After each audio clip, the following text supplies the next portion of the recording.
When I was the Prime Minister of Canada, I was often asked this question: why do you support Israel?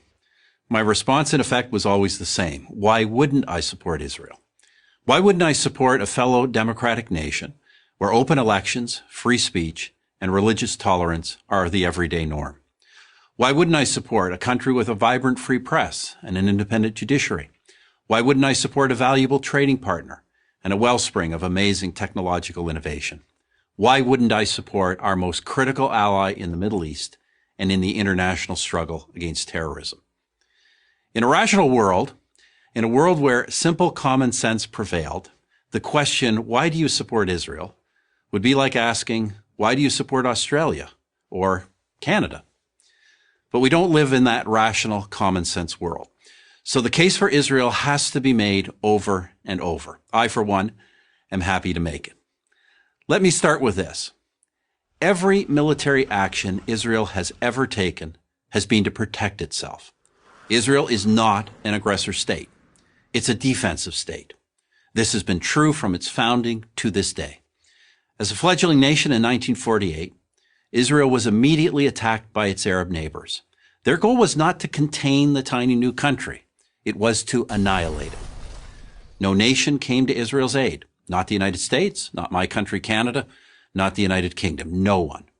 They all thought Israel would lose, but it didn't lose. It won. In 1967, Israel's neighbors again sought to utterly destroy the Jewish state, a nation that had then existed for 2 decades. Again, Israel prevailed, and it survived another all-out attack in 1973. Those are the big wars, but I'm not sure there's been a single day in Israel's entire history when some act of terror has not been waged against it, inside or outside its borders. There have been 2 bloody waves of terror, so-called intifadas, in the late 1980s and the early 2000s, when Israelis were blown up on buses, at pizza parlors, and celebrating weddings.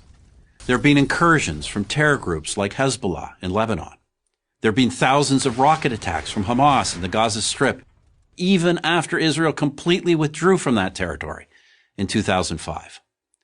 In between the wars, in between the terror, Israel has sought peace with its neighbors, and it has achieved peace treaties with Egypt and Jordan. For others, however, every Israeli gesture for peace is met with incitement and violence. I recount this history for one reason. Any nation that has endured what Israel has endured could easily have become a police state. But through it all, Israel has never abandoned its commitment to the rule of law, to democracy, to tolerance. 1/5 of its citizens are Muslim. They enjoy the same rights as Jewish citizens. They occupy key positions in the nation's courts, press, and government, and they have their own parties representing them in the Knesset, Israel's parliament. To say that Muslims in Israel are the freest Muslims in the region is an understatement. How about this as a human rights test? Prisoners in Israel, be they Jewish or Arab, are well treated, well fed, and have access to the best possible medical care. Parents and spouses of these prisoners know where they are and that they are safe. Who else in the region but Israel can make that claim? Through all the wars and all the terror, Israel has survived, and especially in the last 20 years, it has thrived. It's known as Startup Nation, and with good reason.